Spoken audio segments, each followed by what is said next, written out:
Bien, empecemos viendo esta segunda parte de matrices ya para finalizar esta unidad, por lo menos la parte teórica, ¿sí? Voy a ir explicando la teoría esta, después en los ejercicios iré explicando esta teoría en la ejercitación, ¿sí? Con lo cual por ahí en algunos se encontrarán ejemplos, en otros no, pero después voy a explicarlo bien con los ejercicios. Acá empezamos con la definición de lo que es combinación lineal. Se dice que un vector W es combinación lineal de los vectores B1, B2 hasta BR, si el vector W se puede expresar de la siguiente forma. Y dice W es igual a un valor K por el vector 1 más un valor K por el vector 2, así siguiendo hasta un valor K por el vector R, en donde K1, K2 y Kr son escalares, o sea, son números reales. Acá en la teoría hay un ejemplo, ¿sí? Dice ejemplo de mostrar que W es combinación lineal de los vectores B y U. Entonces, yo tengo el vector U, el vector B y el vector W. A este vector W lo tengo que escribir como un escalar por el vector U más un escalar por el vector B. Sí, el escalar alfa, beta están escrito acá, lo pueden nombrar como quieran.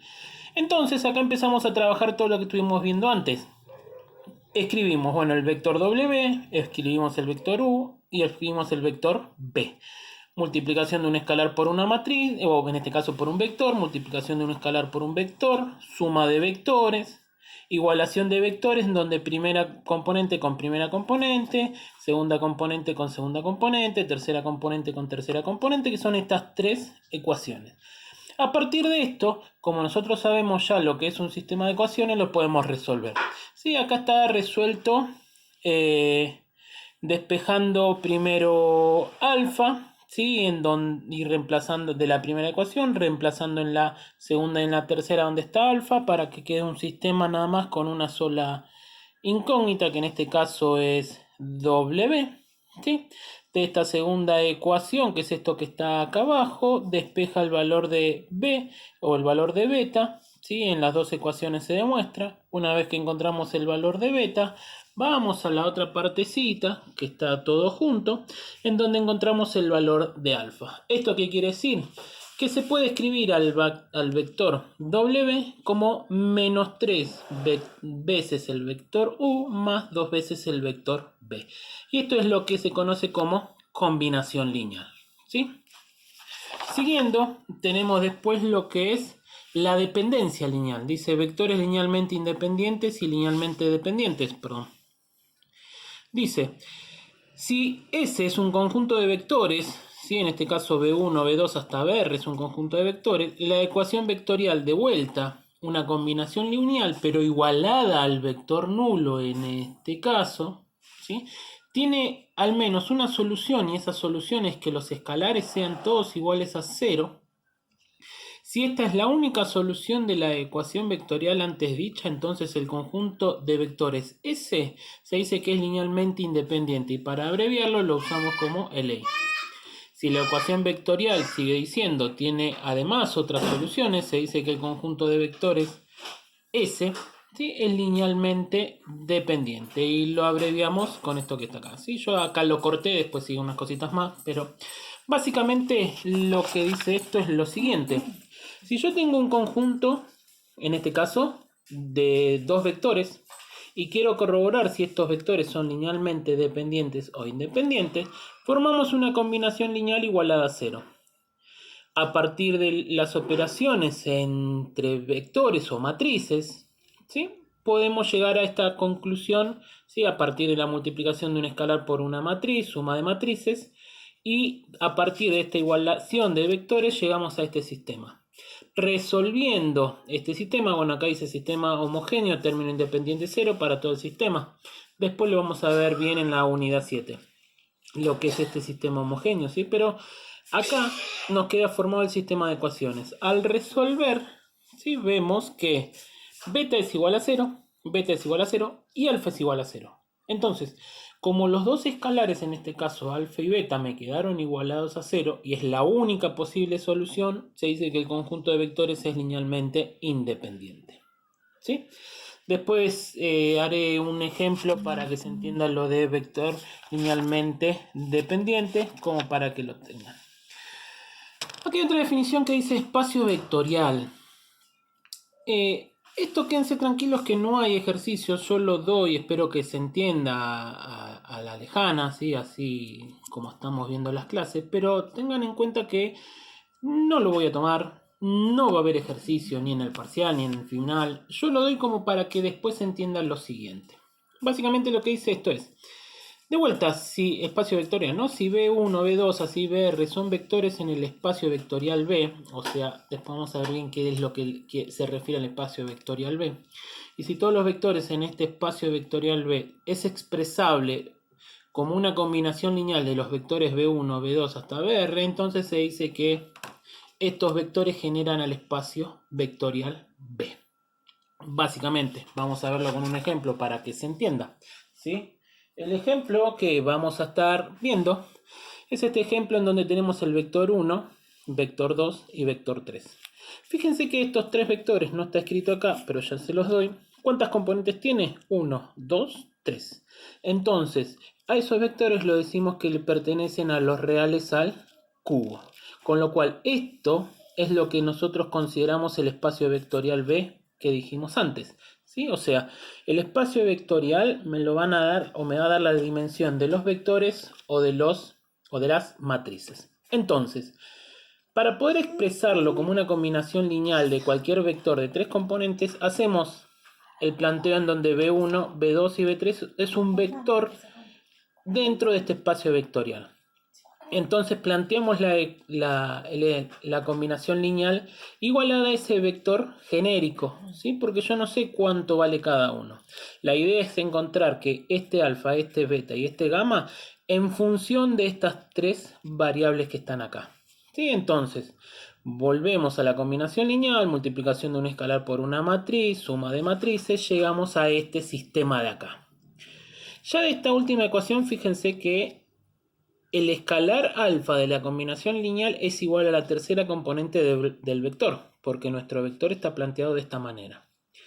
Sabiendo eso y haciendo los despejes, llegamos a que beta es igual a la segunda componente menos la tercera componente dividido 2, y que gamma es la primera componente más la segunda componente de nuestro vector dividido 3.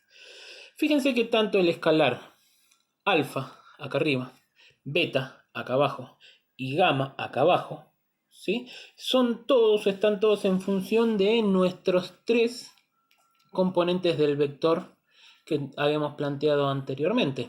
Entonces, como se cumple eso, decimos que cualquier vector B1, B2 o B3, ¿sí?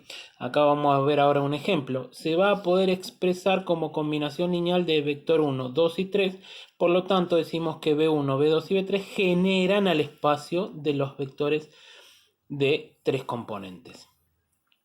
Les tiro un ejemplo. Supónganse que nuestro vector, ¿sí? sea, no sé, 1, 2, 3. ¿Sí? Ese vector lo vamos a poder expresar como combinación lineal de estos tres vectores de acá. ¿De qué manera? Con esto. Alfa, yo ya sé que es la tercera componente. La tercera componente, ¿quién es? 3. Beta, perdón, así no se escribe. Beta es la segunda menos la segunda menos la tercera, sobre 2. 2 menos 3 es menos 1. Sobre 2 me queda menos 1 medio. Y gamma va a ser igual que lo que tenemos acá. La componente 1, que en este caso es 1, más la componente 2, que en este caso es 2, sobre 3. 1 más 2 es 3. Sobre 3 me queda 1. Entonces, este vector B, ¿cómo lo voy a poder expresar? Como 3 veces el vector 1 menos, en este caso, menos un medio del vector 2 más una vez el vector 3. Y esa es la combinación lineal que nosotros encontramos. Y así pueden ustedes encontrar cualquier vector de tres componentes que siempre van a poder expresarlo como una combinación lineal de estos tres vectores. Por eso decimos que estos tres vectores generan al espacio vectorial de vectores de tres componentes. Espero que se entienda esta definición, ¿sí? Básicamente es para la definición que viene, que es lo de base. Dice, si ves un conjunto cualquiera del espacio vectorial, volvemos a lo mismo, el espacio vectorial me los da la dimensión, ¿sí? del espacio en el de que estamos, o sea, la dimensión de la matriz o del vector que tenemos, ¿sí? Y ese es un conjunto finito de vectores, B1, B2, así, BR, de ese espacio vectorial. Entonces ese se denomina base para el espacio vectorial B si se cumple que S es linealmente independiente y S genera el espacio vectorial B. Esas son las dos condiciones para que se cumpla lo que es la base, ¿sí? Después en un ejemplo vamos a ver bien de cómo resolverlo, pues esto lleva un procedimiento. Pero tengan en cuenta que estas dos condiciones son las que cumplen con lo que es base. Dentro de esto de base no está hecho acá, no está dicho, pero la dimensión es la cantidad de elementos que tiene ese conjunto base. Cuando resolvamos el ejemplo lo vamos a ver. Continuando con esta teoría que tenemos acá, nos habla del rango. Dice, las filas o las columnas de una matriz cualquiera pueden considerarse como matrices individuales, las cuales representan vectores. Si consideramos una matriz como un conjunto de vectores, decimos que dicho conjunto tiene rango ρ si es el máximo número de vectores linealmente independiente. ¿Sí? Coincide con ese rango ρ. Básicamente, ¿qué es el rango de una matriz? La definición es la cantidad de vectores linealmente independientes que tiene la matriz. ¿Sí? Es la cantidad de vectores linealmente independientes que tiene la matriz. Esa es la definición teórica. Después vamos a ver unas definiciones prácticas en los ejemplos.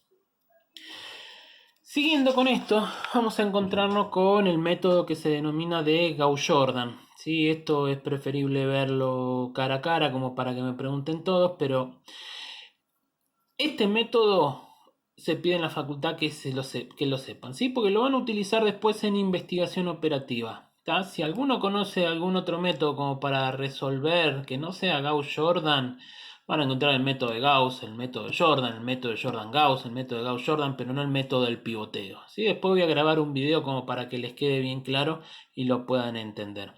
Son varios pasos que se cumplen, ¿sí? Y dice el método consiste en lo siguiente: entre todos los elementos de una matriz, elegir si es que hay un 1, el cual será tomado como pivote o transferencia. Si no hay un 1 positivo, elegir cualquier número distinto de 0.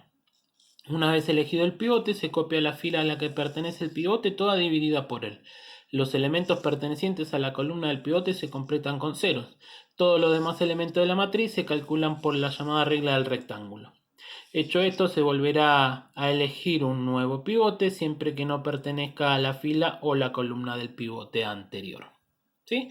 Después en un ejemplo teórico, en un ejemplo lo vamos a ver bien cómo resolverlo, por ahí así se puede llegar a complicar, espero que con la práctica no.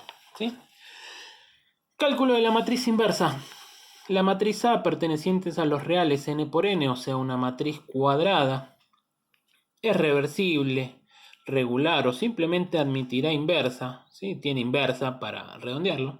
Sí, solo si existe una matriz que indicamos como a la menos 1 pertenecientes también a los reales n por n, o sea, una matriz cuadrada, tal que su producto con A en cualquiera de los dos sentidos da igual a la matriz identidad. O sea, no está escrito acá, pero esto sería así. A, la matriz original, por esa matriz inversa, va a ser igual a inversa, o sea, la inversa de la matriz A, por A, y este resultado me tiene que dar la matriz identidad. Si ustedes encuentran en esta matriz A la menos 1, decimos, y se cumple con estas condiciones, vamos a decir que es la matriz inversa de la matriz A. Y eso lo vamos a resolver a partir del cálculo del Gauss-Jordan, ¿sí? Y por último de esta teoría, tenemos acá lo que se denomina determinante, ¿sí? A una matriz cuadrada, o sea, de vuelta, donde la dimensión es n por n, le asociamos un número llamado determinante, que si lo simbolizamos de esta manera, ¿sí? Que queda de esta forma. Dicho número es un resultado que se puede obtener de diferentes maneras. Según el orden y el tipo de determinante, estudiaremos ciertos métodos para hallar el determinante. Básicamente el determinante es un número, ¿sí? Un número real. Todo depende de los números que tengan las matrices, pero puede ser, perdón, puede ser que sea 0, puede ser que sea 1, menos 1, 10, menos 5, raíz de 5. O sea, el determinante es un número que está asociado a la matriz. Después, a medida que vayamos viendo los ejercicios, iremos viendo el por qué se aplica el determinante o para qué lo podemos utilizar, ¿sí? En sí, esto es para explicar un poquito todo esto que de la teoría. De los próximos videos que subiré estarán referidos a la práctica de toda esta teoría para que se entienda.